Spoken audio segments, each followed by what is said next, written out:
कभी आपको भी ऐसा लगा है कि आप कुछ और बन सकते थे, लेकिन किसी और के कहने पर आपने अपने रास्ते बदल लिए। जंगल के एक कोने में एक छोटी चिड़िया रहती थी। नाम था नन्ही। वो चिड़िया बाकी सबसे अलग थी। उसकी आंखों में एक चमक थी, जैसे वो उस पेड़ से कहीं दूर, कहीं ऊंचा देख रही हो। वो अक्सर पूछती, हम हर दिन यही उड़ते हैं, बस तालाब, जामुन का पेड़ और वापस घोंसला। क्या जंगल के बाहर कुछ नहीं है? उसके झुंड की बुजुर्ग चिड़िया बोली, बाहर की दुनिया आसान नहीं है नन्ही। वहां शिकारी हैं जो सिर्फ पंख नहीं, सपने तोड़ देते हैं।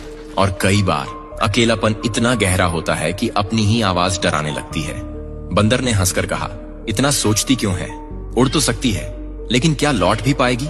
नन्ही चुप रही, लेकिन उसके भीतर कुछ लगातार बोल रहा था, अगर मैं नहीं गई तो मैं कभी जान नहीं पाऊंगी कि मैं क्या हूं। और एक सुबह जब सब सो रहे थे, वो उड़ गई, बिना बताए, बिना रुके। ऊंचाई जैसी उसने कभी महसूस नहीं की थी। पहाड़, मैदान, सूखे पेड़, चमकते तालाब और फिर खुलापन।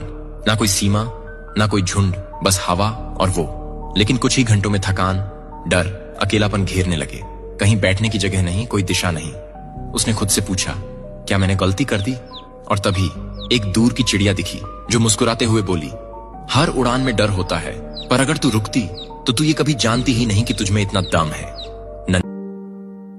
कभी आपको भी ऐसा लगा है कि आप कुछ और बन सकते थे, लेकिन किसी और के कहने पर आपने अपने रास्ते बदल लिए। जंगल के एक कोने में एक छोटी चिड़िया रहती थी। नाम था नन्ही। वो चिड़िया बाकी सबसे अलग थी। उसकी आंखों में एक चमक थी, जैसे वो उस पेड़ से कहीं दूर, कहीं ऊंचा देख रही हो। वो अक्सर पूछती, हम हर दिन यही उड़ते हैं, बस तालाब, जामुन का पेड़ और वापस घोंसला। क्या जंगल के बाहर कुछ नहीं है? उसके झुंड की बुजुर्ग चिड़िया बोली, बाहर की दुनिया आसान नहीं है नन्ही। वहां शिकारी हैं जो सिर्फ पंख नहीं, सपने तोड़ देते हैं।